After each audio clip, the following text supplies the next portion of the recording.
इस वीडियो में हम समझेंगे ब्रिटिश संविधान के स्रोत के बारे में। प्रश्न: ब्रिटिश संविधान के स्रोत लिखिए। उत्तर: ब्रिटिश संविधान अनेक परंपराओं, परिनियमों, न्यायिक निर्णयों से मिलकर बना है, जिन्हें संविधान के तत्व एवं स्रोत कहा जाता है। ये दो प्रकार के हैं। पहला स्रोत, लिखित स्रोत। ये निम्न है। नंबर 1, अधिकार पत्र तथा युग प्रवर्तक घटनाएं।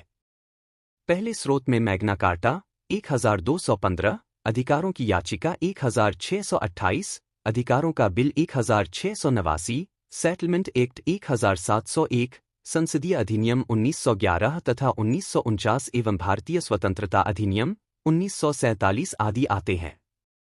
नंबर 2, संसदीय अधिनियम। संसद द्वारा पास किए गए ये एक्ट 1867, 1884, 1918 और 1929 में पास किए हुए सुधार अधिनियम आदि आते हैं, जो सरकार के अधिकार तथा शक्तियां निश्चित करते हैं। नंबर 3, न्यायिक निर्णय।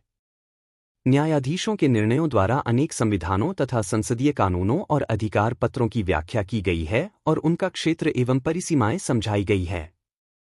न्यायिक निर्णयों ने जनता के महत्वपूर्ण संवैधानिक अधिकारों की स्थापना की है।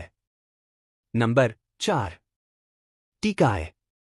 ब्रिटिश संविधान का एक अन्य महत्वपूर्ण स्रोत ब्रिटिश संवैधानिक कानून पर लिखी गई टीकाएं हैं, जिनमें प्रमुख एंसन द्वारा लिखित law and custom of the constitution, Erskine द्वारा लिखित पार्लियामेंट्री प्रैक्टिस एवं बीजॉट द्वारा लिखित इंग्लिश कॉन्स्टिट्यूशन है। दूसरा स्रोत, अलिखित स्रोत। ये निम्न है। नंबर 1, सामान्य विधि।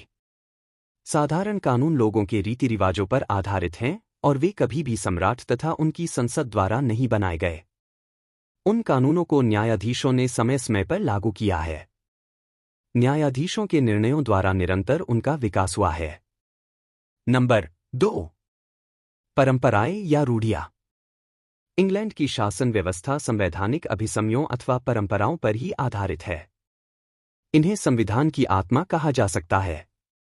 ये रूढ़ियां संसद के द्वारा नहीं बनाई गई बल्कि संयोगवश ही उत्पन्न हुई हैं, जिनमें प्रमुख हैं: सम्राट मंत्रिमंडल की बैठक की अध्यक्षता नहीं करेगा, कॉमन सभा में बहुमत दल का नेता प्रधानमंत्री बनेगा आदि।